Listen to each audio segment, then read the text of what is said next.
Inside Moldova's biggest hospital, the medical staff are exhausted.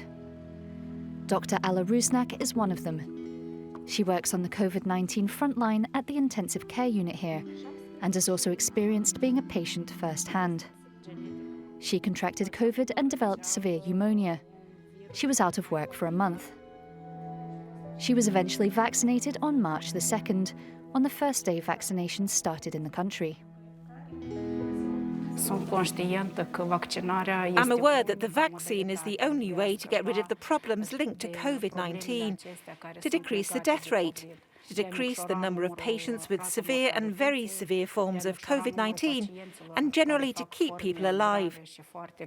Vaccines are the only way out. Dr. Rusnak is one of the lucky few to have received the jab here in one of Europe's poorest countries. So far, Moldova has only received 36,000 doses, barely enough for 1% of its population of 2.6 million. The procured jabs aren't even enough to cover the country's primary target, its 60,000 medical staff. A coordinator from the National Vaccine Programme tells us a 3-stage rollout is ready, but the doses are not.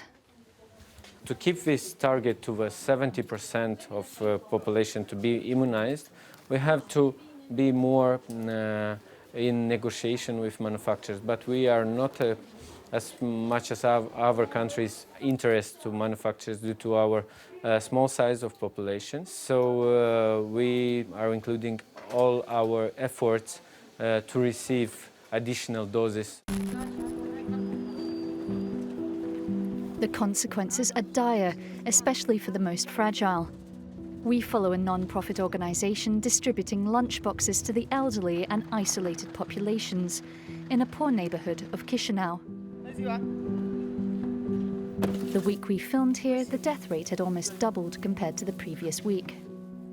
And yet, there's still no sign of more vaccines.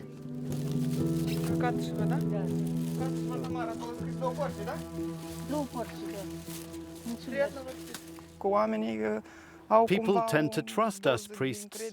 They share their doubts, they consult with us. But as the vaccination campaign has not yet arrived here, no one talks about it. I know there are a lot of people for and against vaccines. I know there is a lot of information in the media and on social platforms. But for people here, vaccines are not part of their daily discussions. At the presidential palace, we meet the newly elected pro-EU president, Maia Sandu. She has secured a donation of 200,000 doses from Romania, plus free access to 20% of Moldova's total vaccine needs from the World Health Organization's co-sponsored COVAX program. Authorities continue to negotiate the purchase of doses at preferential rates through the WHO program and from manufacturers. As well as financial issues, the vaccination process has been hampered by bureaucracy, social distrust, alleged corruption, and political instability. Issues that President Sandu says need to be tackled. We see states which are in a better position and with stronger institutions which are facing challenges. You can imagine how difficult it is for a state with weak institutions like Moldova, and I have to say that the state has been weakened, especially by corruption, and that's why fighting corruption, reforming justice is such a big issue on my agenda and on people's agenda. Of course, with weak institutions, it's more difficult to organize things and to meet people's expectations, but this is again one more reason why we need to go through these reforms, why we need to improve governance, why we need to get rid of corrupt people who are trying to make money even today from the current situation. If solutions are not found, the country is at risk of becoming increasingly isolated. Around a third of Moldova's population works abroad, often on temporary contracts in countries like Germany and Romania. An ineffective vaccination campaign could mean they can no longer find work abroad. Ala Tokacic is an independent health policies expert. She herself has worked abroad in countries like Ukraine, Russia, Switzerland and Ireland. We meet her after her daily jog, something she does now since she caught COVID-19. It's already clear that coming in and out of Moldova depends on vaccination. There are already a lot of questions about a green vaccination passport and how this will influence mobility, as everything is interconnected.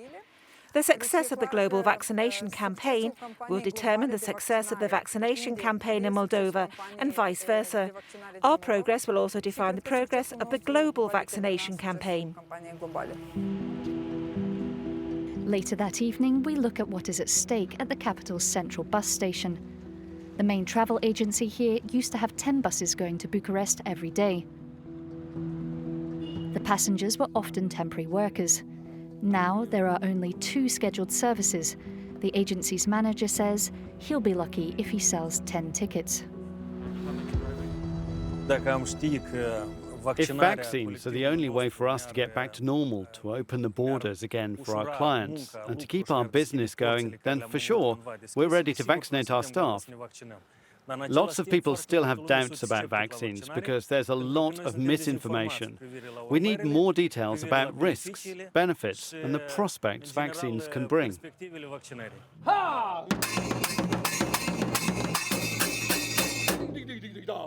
Many in Moldova hope that public authorities will soon change their tune. Anatoly Stefanet, leader of a popular jazz band, lost his wife, mother and several friends to COVID-19. Vaccines came too late for his loved ones, but they could play a part in a better future.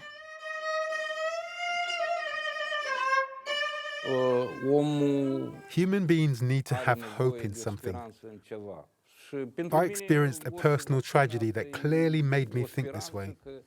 Even if there have been some mistakes and misinformation, I'm convinced that vaccines will bring us hope.